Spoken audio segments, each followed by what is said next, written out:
Our last presentation for this afternoon will be by Dr. Perry Miller. He's a professor at Montana State University. He is going to talk a little bit about crop rotation and the use of pulses in some of these rotations.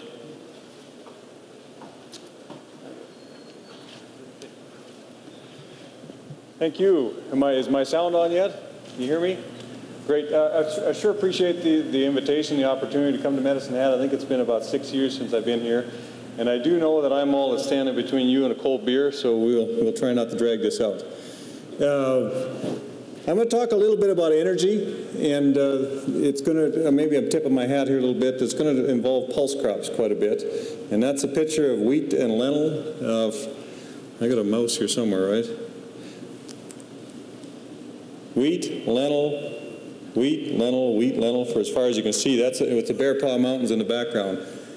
Pulses are becoming a more common crop in Montana, and I'll tell you a little bit about that. To set the stage a little bit, I wanted you to see the Northern Great. This is a map cutout, map that Glenn Padbury out of Saskatoon put together with a bunch of other scientists, a seamless map across the U.S. border. And he came up with this Agro-Ecoregion 12, and you can see southwestern Saskatchewan, southeastern Alberta, northern Montana. In that same region, you could split that more finely into zones and districts, but at some level there's some commonality in the climate in that region. And I'll be talking about some studies from that region. So we started some research about 5 years ago at Montana State in my program, and we just wanted to ask a simple question. If we wanted to understand wheat production in terms of energy units, what did we have to know about? And my first thought was, having worked with no-till for a long time, that I was going to be able to quantify the kind of energy savings that we were getting with no-till systems in a trial that we had at Montana. It turned out that wasn't the most important part of the energy budget for us, and I'll tell you about that here in a minute. It certainly mattered whether you talked about tillage in the context of a system that contained fallow or one that was continuous cropping. I'm talking about a system where we compared it with fallow. And in that fallow system, that embedded energy content of glyphosate was about equal to the diesel fuel that we're using. So we didn't save any energy in that system.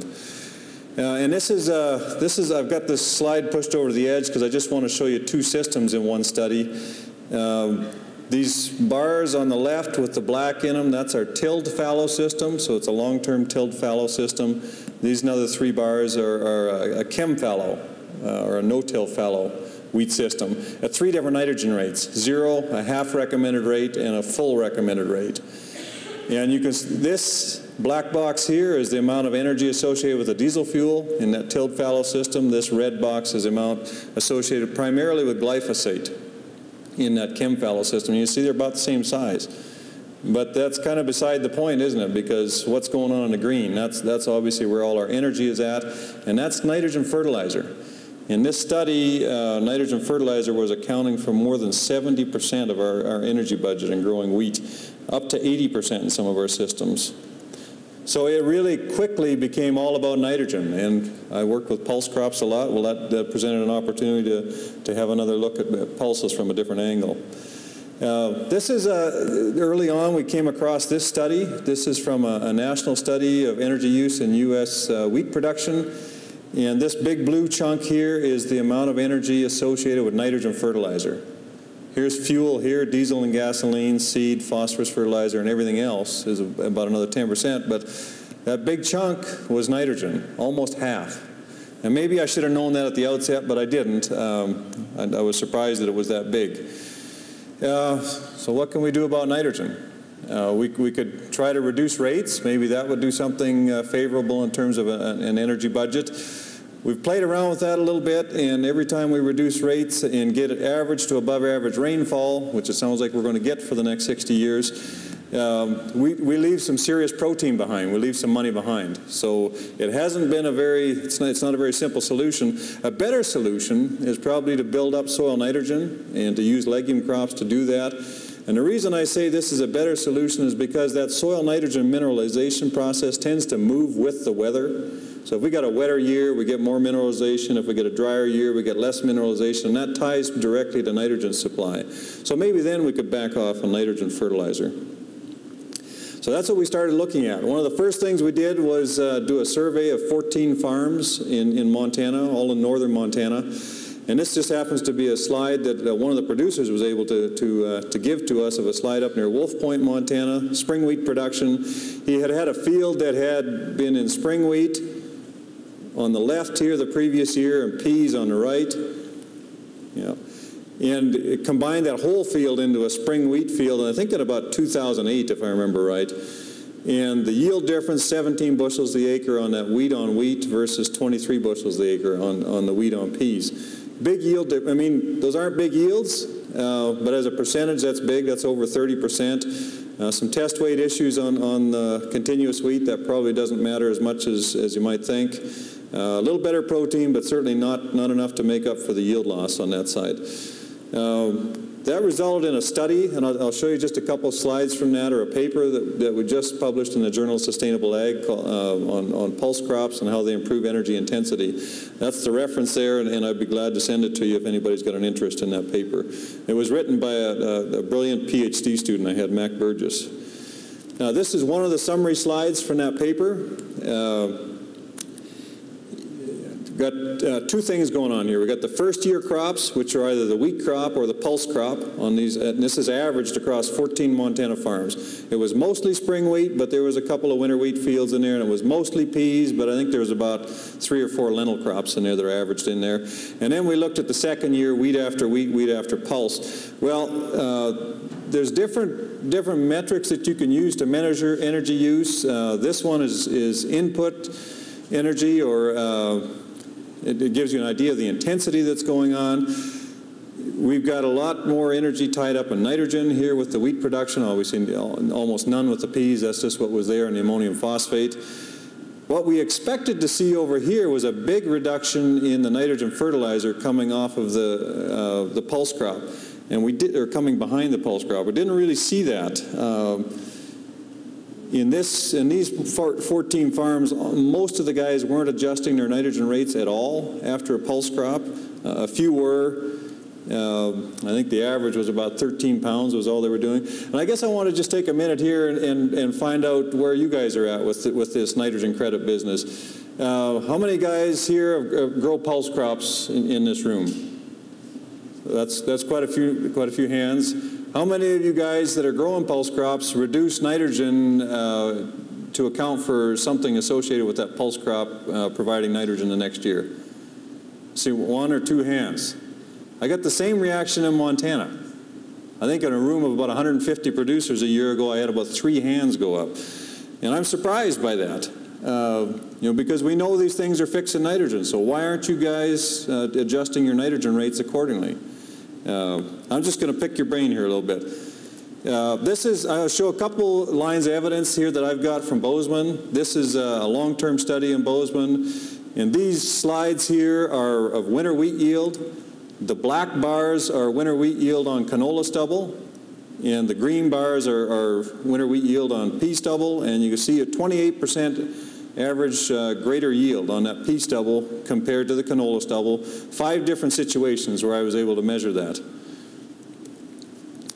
Even though I took a 20-pound nitrogen credit behind that pea stubble.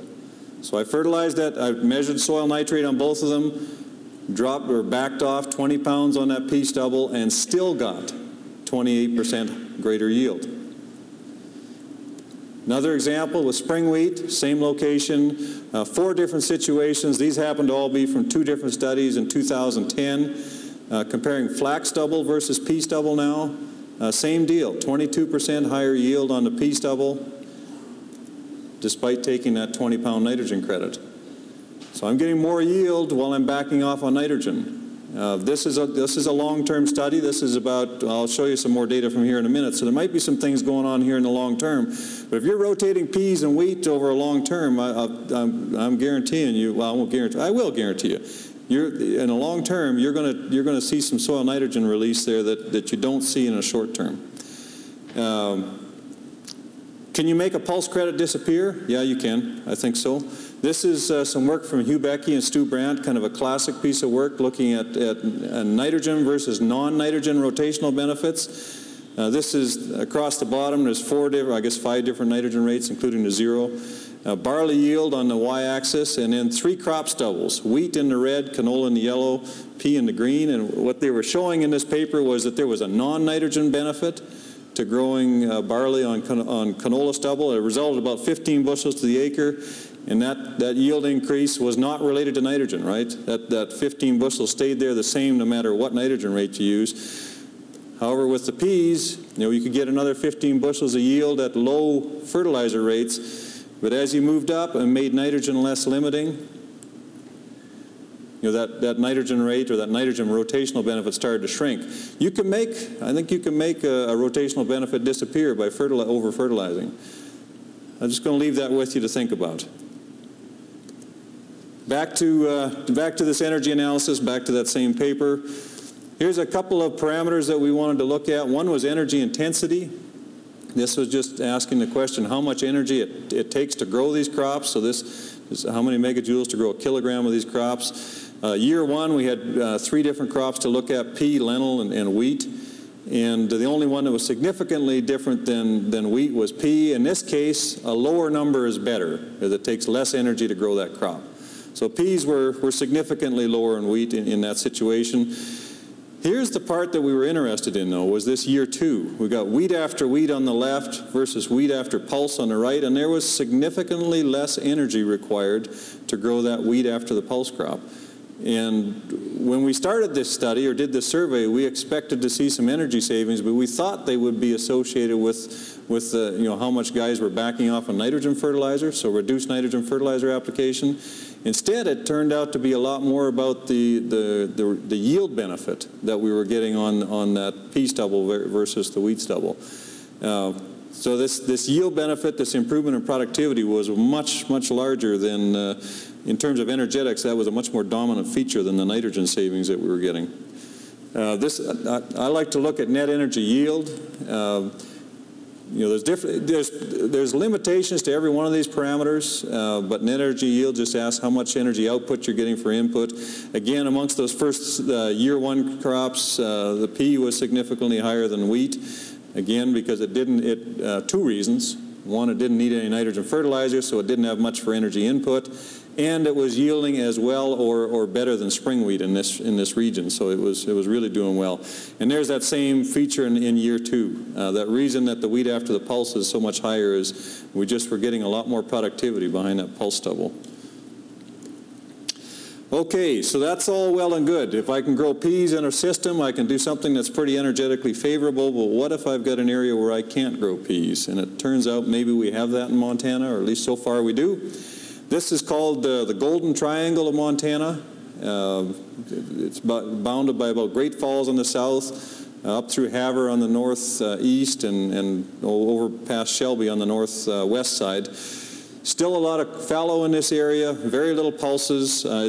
You can tell by the precipitation map, this brown region, that's less than 12 inches of precip. That's a tough place to continuous crop.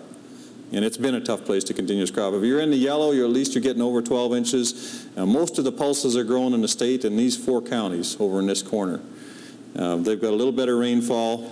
That's northeastern Montana. I don't know if I mentioned the Golden Triangle, the biggest cropping region in Montana. 50% of the wheat comes out of that Golden Triangle of Montana. About 30% comes out of the northeast.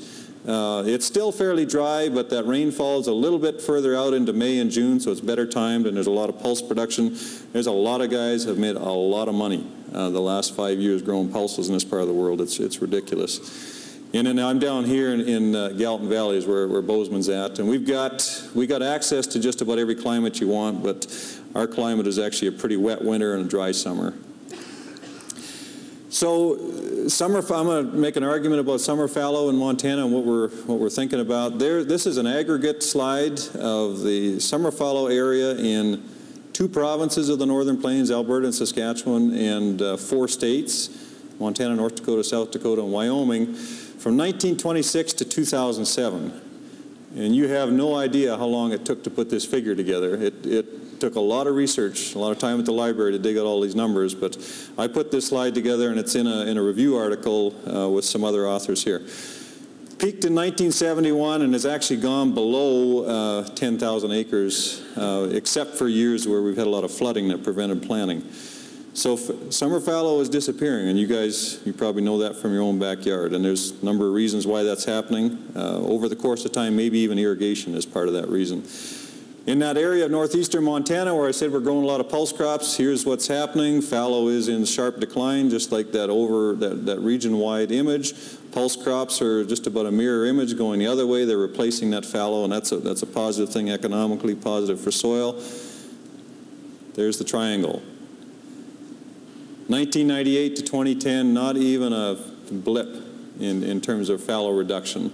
Pulse crops, actually there's be a bit of a blip up in the last 2 years. This was a pretty rough year, 2012. So guys that stuck their nose out and tried it, I'm going to be at some pulse meetings actually starting tomorrow, so I'll get an earful as to how that went. But anyways, we've got a challenge in this region in terms of what we're going to do relative to that fallow. What could we do to make pulses better adapted to that region? You know, one of the things I think about is winter pea and winter lentil, and I've got a slide here on the left. This is spring pea, taken in late May, so that, you know, the root system's just getting going on emerged spring peas. There's already an established root system. I don't know if you can see the nodules on here on the winter peas, but you know, this thing is got a root system on it in the spring. It's ready to go. And so we've seen some positive results with winter pea and winter lentil. But we're seeing some significant challenges in getting them to survive, and it doesn't look like it's a temperature deal for us. I was visiting with Ken here a little bit earlier. We get wheat stubble that provides a really cool microclimate in the fall and in early spring, and it looks like we're getting a lot of pressure from something soil biology related. I'm thinking pathogens, we need to work on that, and I've actually just started a project to look on that. But we end up with a lot of seedling disease in early spring, especially if we have a cold, wet spring. We get a warm, dry spring, we're okay, but if we get a cold, wet spring, we tend to just watch our stands disappear. And you can see the root system, how it's sclerotized here. I mean, there's something working on this root system already. It would be great if we could do something with winter pea. That's our best nitrogen numbers, so from an energy budget, that would be the best thing we could do. This is Arvika spring pea on June 10th. You know, Melrose winter pea is already in full bloom by that same date. And we look at the nitrogen fixation associated with winter pea versus spring pea, it's noticeably greater with these winter peas. This is a couple of cases, 2003, 2005, in one of the drier parts of our valley near Bozeman. The purple bars are winter pea, the light bars are spring pea. This is looking at total pea biomass nitrogen at the pod stage. We harvested these things for forage, but some years, especially a dry year, you can really have a lot more nitrogen fixed in that winter pea. This is near Big Sandy, Montana. This is in an organic study, again, 2 different years, 2005, 2006. The winter pea could fix a lot more nitrogen, so we are interested in it from that angle. This is just a slide of winter lentil on our research farm mid-July. It's already turning. And that's not even an early one, that's a green manure type. So what about pulses as cover crops in the semi-arid northern Great Plains? Here's a statement from an article in 1959 by 2 scientists in Montana. Green manure should not be used for the production of spring or winter wheat in the brown soil zone. Although they put a caveat in there. If there was some way you could better manage the water, maybe it would work. This publication they made in 1959 was from 3 unreplicated studies in Montana that spanned 1919 to 1951. And it was mostly sweet clover that they used as a green manure in those studies, but that was a long period of time that they had summed up, and it hadn't been very promising. We maybe got lucky shortly after I got to Montana. We did a study where we were interested in the forage angle of peas, and so we had, in year 1, we managed wheat with harvesting it for grain, removing the straw, left the straw in place, did the same thing for pea. And then the unique treatment we had in here was terminating it early in early bloom and removing it as forage or just spraying it out chemically. This was all done in no-till, spraying it out and leaving it as a green manure. And this is a picture, they had Chem Fallow over here as a check, and this is a picture of what the crop available water was to a 3-foot depth the next spring. So we've grown these crops last year. Now we're looking the next spring. We're about to plant spring wheat, and we want to know what the water status is. I don't have my statistics on here, but these 2 bars were not statistically different. By harvesting as a forage, we were able to cut that water use off right away. Here's what the spring wheat yield looked like, exact reflection of what that water situation is with the statistical indicators there. If a letter is the same on 2 bars, it's not significantly different. So we knew right away that there was a potential to do something with something along the line of a green manure if we could manage that water properly. So we started a bunch of work, and I'd actually hate to tell you how much work we've done on legume green manures, how many different angles we've looked at this, trying to make it work. It's going to boil down to a pretty simple message, but we've looked at everything from tillage to species to seeding rate to termination date. It's been a lot of work, and I'll sum it up for you here pretty quickly. One of the main things we looked at was pea versus lentil. There's been some studies here I'll reference to here in a minute. Lentil, at the time we started this study, was really cheap. We could pick up lentil seed, number 1 lentil seed, for less than 12 cents a pound. Discounted seed would be even less. So the seed was cheap, and it's easier to seed through that stubble. And so we were interested in knowing how lentil would compare to pea, because we knew it had faster growth, better weed control or weed competition, better nitrogen fixation, those sorts of things. Turns out, I'm just going to tell you, after all that work was done, pea is quite a bit better than lentil if you're going to use a green manure. Economics aside, it's a better green manure. What about tillage? That's one of the questions we wanted to know. I'm interested in no-till, but if there was a way to gain a bunch of nitrogen through a tillage operation, I might want to know about that. And so this is actually a summary slide from 1 year. 5 different nitrogen rates on the bottom. This is looking at wheat yield on the y-axis. We had 4 different tillage systems, and what they amounted to, and I'll show you a picture here in a minute, but the no-till obviously was 0 tillage, and then we had 1, 2, or 3 tillage events. And this part of the curve really tells you where the nitrogen is happening at the low nitrogen rates, and all 3 of these tilled systems were doing quite a bit better than this no-till system. So it was showing us that something was going on, and we're actually able to separate out the effect on soil organic matter and figured that at least half of this response was related to direct mineralization of these pulse crops. The good news was, 1 tillage was as good as 2 or 3 tillages. So maybe just pressing it in with a light double disking or something would get it done if you were really wanting to get the most nitrogen you could. Can be expensive water. In 1 of 3 years, we actually went backwards with water quite a bit on all the tilled systems except for the no-till. And this is just a picture of what it looked like. I wanted to get a good picture to show you what that 1 tillage looked like. You can just imagine with a light disc rolling across a stand like that what it would look like. It's still, you've got, your soil surface is still covered with residue, but it does punch that. We've done some work with a crimper too, but I won't get into that. But it does punch that material into the soil enough to get some real good soil contact and microbial breakdown of that residue. Here's some other, when we tilled it out after it had been sprayed was 1 treatment. We got through to seeding of the winter wheat. This is what the no-till site would look like, and this is what the most tilled site would look like. Well, all this work kind of culminated in an on-farm trial. We got funding. Funding's always an issue. We got funding to do one set of 5 farms over a 2-year period. So it was a pretty quick look. And I had a different graduate student get on that, looking at grain yield, 5 sites, all in northern Montana, all in the triangle. Looking at wheat grain yield, I think all of these were winter wheat, and this was probably spring wheat down here. No difference at any individual site, but the overall average suggested that during these particular set of 2 years, we lost a little bit of yield on legume green manure, that's not good. I mean, it's costing us money, and we're losing yield. We lost 3.5 bushels on average, and that was statistically significant. So that wasn't very exciting. All that was done by farmers. All we did was come in and measure the effect. And I think that's an example of this trying to get a short-term response from these legumes is a tough thing to do. It's more of a long-term deal. And I'll show you some of that here in a minute. Grain protein, there really wasn't much of a story. In some cases, the legume green manure was higher, and some it was less. Only in one case was it significantly different. The mean overall, there was no difference. Again, if I'm going to invest in growing a legume green manure, I want to get something back from it. Here's my summary of all that short-term legume green manure results. Number 1, with early termination, we know we can prevent yield loss due to water. So we can manage that soil water depletion. If we take this crop down at first bloom, which means 50% of the plants with one flower on them, we can stop water equivalent to what you're going to lose just from evaporation in a chem fallow situation. But the nitrogen cycling is limited or delayed, especially if you're not going to use tillage. We rarely found an increase in soil nitrogen at seeding. Short-term nitrogen benefits are elusive.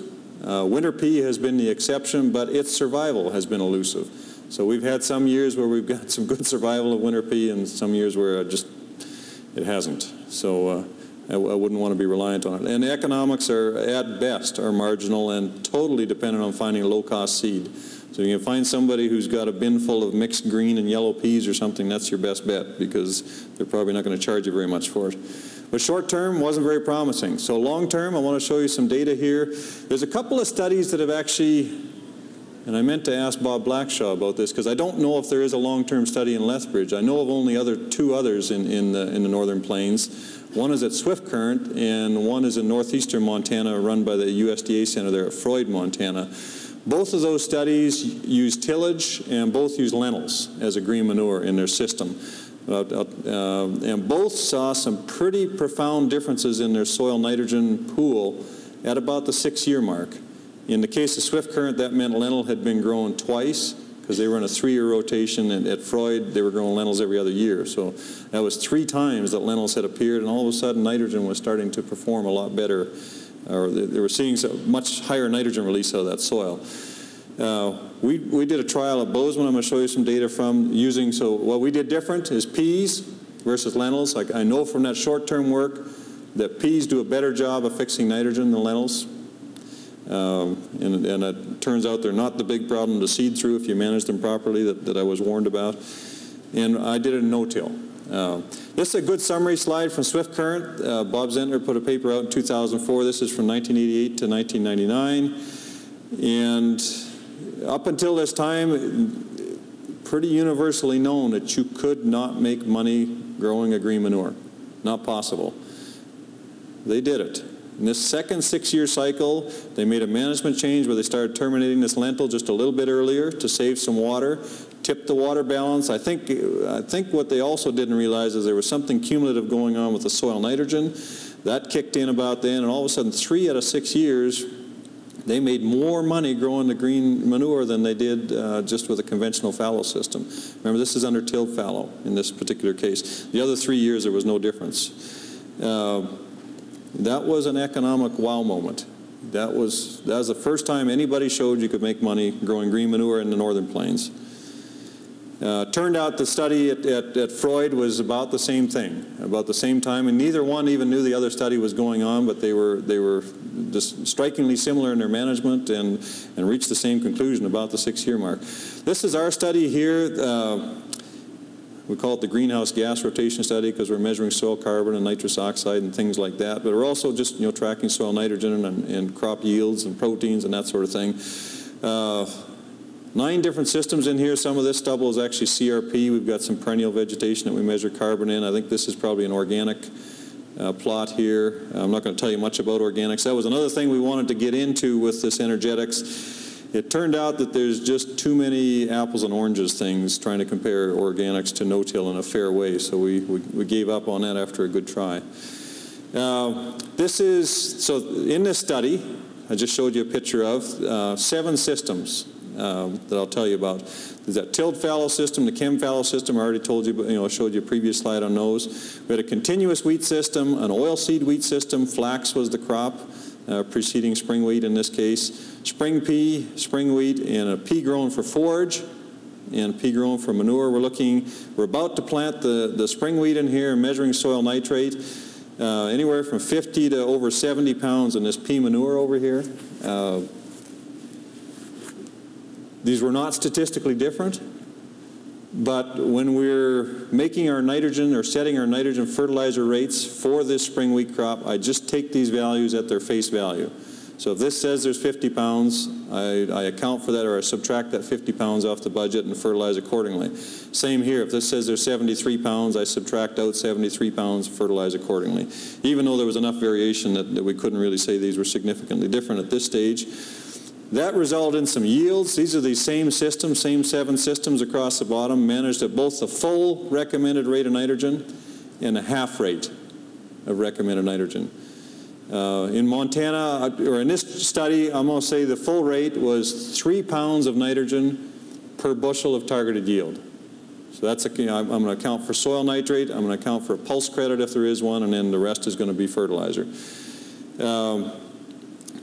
The striking aspect of this particular yield was what the green manure did over here. Had the highest yield, it was fertilized the least, right? Remember, because it showed it had 72 pounds of nitrate, so I fertilized it the least, and yet it still had the biggest yield. The half rate on that pea manure actually ended up calling for 0 nitrogen, so we didn't apply any. And it still yielded as well as the full rate of most of these other systems. And these are our target yield in this study for spring wheat is 60 bushels to the acre, so we're hitting that with these full recommended rates of nitrogen. And somehow this green manure did this. I mean, that was just a mind blower how that happened. You know, look at the dollar. We analyzed the protein and yield with some help from an economist at MSU. We've got some real solid numbers behind this stuff. Here's these same 7 systems. Here's that pea manure spring wheat, looking at the net returns in 2010. I'm averaged over both fertilizer rates here. Full rate of fertilizer was important, but that pea green manure effect was shocking. I mean, the long-term response was unbelievable. Analyze it over 2 years now, because I want to see that pea manure cost me something to grow. You know, now it doesn't look quite as good. I had a $30 PKS application, $30 an acre PKS application, this green manure. I got to wondering whether I really needed to have that in there, so I'm guessing the results wouldn't have changed much if I didn't apply that PKS, so maybe that bar would have gone up a little bit. But flax, the price of flax actually made it look pretty promising there too in that rotation. But that was in Bozeman, where it's wet. You know, we have wet winters. We can mineralize a lot of nitrogen. I want to see how this would work in drier conditions like the Triangle. So we've got 2 other studies started I wanted to tell you about here. One's near Dutton on a clay soil, big sandy on a silt loam. And we're going to run these for 6 years. We've got a commodity association to sign on for 6 years, which is cool. And we're using 4 water risk strategies: fallow, legume green manure, a pulse crop, and continuous wheat at 4 nitrogen fertilizer strategies: 0, half rate, full rate, 1.5. And again, our X here, our recommended rate is 3 pounds of nitrogen per bushel of targeted yield. That's possibly a little low for spring wheat and possibly just a hair high for winter wheat in Montana, but it's a good round number that's recommended. Some summary slides here. The thing to pay attention to here, the previous crop, the fallow, pea manure, pea for grain, or spring wheat in this system. This is looking at the winter wheat yield after those previous crops. Yield was best on fallow in 2012. We had a pretty dry year. We were shooting for 60 bushels on fallow. You can see we didn't get it. We were shooting for 40 bushels on stubble. You know, we almost got there with the peas on the pea stubble, so that was looking somewhat exciting. The continuous wheat really stunk in that particular study. Probably had some pathology going on with the root system there. Not very nitrogen responsive. Here's winter wheat yields, or the protein story now. I should have said winter wheat protein. Pretty big break point. If you're getting 12% protein in winter wheat, you probably have had enough nitrogen in play to meet your yield goal. So somewhere after that half X rate, you know, well, in the case of fallow, even at the 0 rate, we're almost at 12% protein. So we didn't, you know, even at the full rate of nitrogen, we're well past the nitrogen we needed to get to our yield sufficiency. Protein was highest under that pea manure. So that pea manure, even in a one-off short-term cycle, did something. It definitely boosted nitrogen in that system, because you could see it in the protein. But just to look at the returns, very similar story to the wheat yield. This fallow was the highest returns overall, not much of a nitrogen response. As a matter of fact, in case of the pea manure, it was quite a negative response as we started getting at higher rates of nitrogen, because we were probably just getting too nitrogen rich in a drought environment. There's the peas for grain and then the continuous wheat down here. You got to really look at the 2-year dollars here. So this just to be clear on this is just the marginal returns. So all I've accounted for here in this particular slide is the nitrogen fertilizer. I haven't accounted for anything else. So this is just adjusting, because the expenses to grow the winter wheat were the same for everything else. The only difference here was the nitrogen fertilizer caused by these different strategies in previous crops. For these 2-year returns, I actually did a full cost accounting for the year 1 crops, and then just did the marginal returns on the winter wheat. These three bars, or all the bars in dark green, were in the top statistical grouping, so no difference among them for the amount of profitability over 2 years. So there was the full recommended rate under P for grain, after accounting for protein premiums, was just as good as 3 of the fallow systems. The pink bars are in the lowest statistical grouping. The continuous wheat was bad. The pea manure at the full rate was bad, and especially the pea manure at the 1.5x nitrogen rate it obviously caused too much haying off in that particular year. I've got just a couple more slides here. Pulses have been around for a long time in the Canadian prairies, and I'm going to ask the question, can nitrogen fixation be overdone?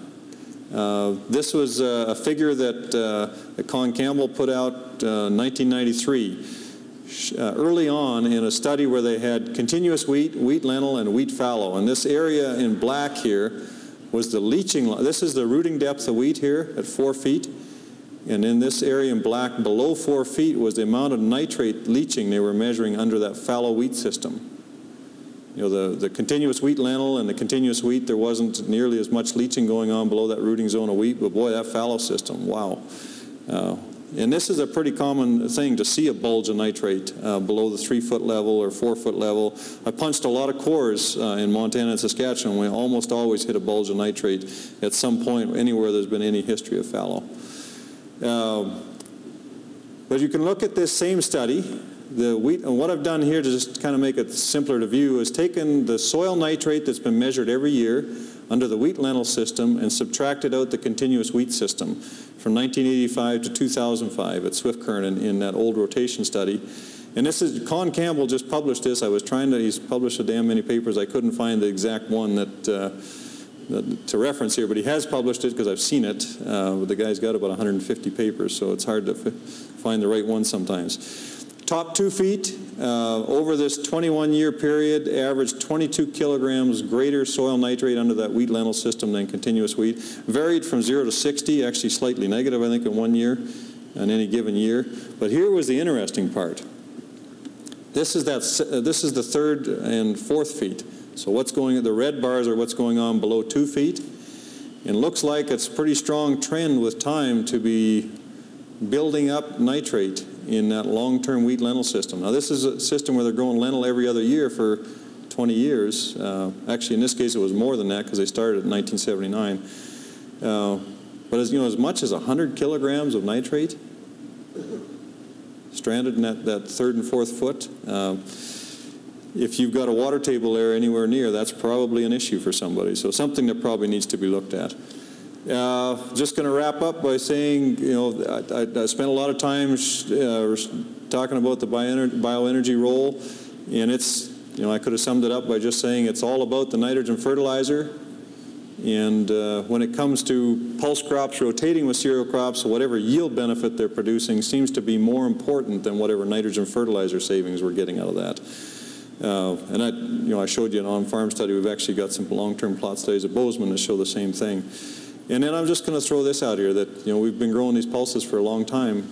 Might be wise to take a look at what's going on below ground a little deeper with these things, because they do change that soil. They do build up nitrogen, and it can build up to levels that maybe aren't what we really want.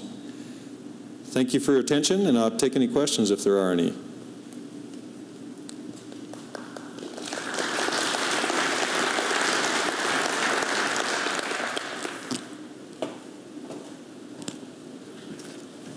Questions from out there? More diverse rotations with another broadleaf or another cereal? Yeah, good question. Are we doing anything with more diverse rotations? Yeah, we are. We did, and I was trying to throw an energy spin on this, and so there wasn't really an interesting story there to tell, so I didn't tell you about it. But we have one long-term system that we call our diverse system, which we're trying to keep our cycle time short. And so in that system, we've got, I'll start it out with spring pea, winter wheat, safflower is next, and corn is our fourth crop. And we haven't grown very good corn in that system. I think my best yield is 56 bushels or something. So, I mean, our cold Bozeman climate, maybe that's not bad. But the winter wheat, some of the highest winter wheat yields that I've posted have been in that most diverse system. And I think that has something to do with you know, giving it 3 years out of wheat and very little pressure on that root system from any kind of pathogen compromising that. I've actually got a 97 bushel wheat yield in that study, so that was pretty cool. And then the next time I was going to do it, we got hailed out, but it looked even better the next time around. So yeah, we're struggling in Montana to find an oil seed in the mix. Haven't, and you know, farmers are in agreement with that, because I don't think we've got an oil seed in the state that's got more than 25,000 acres under its belt. So it's something we're working on. I'm doing some work with winter canola, trying to see how that would fit in the system. I think that's got some promise. The best number there I got is 89 bushels so far. So yeah, I certainly a believer in diverse rotations. I was just trying to give you a bit of an energy mix relative to these pulse crops. Okay. Well, on behalf of the Farming Smarter Committee, I'd like to thank you for your time. Great presentation. Thank you. Thank you.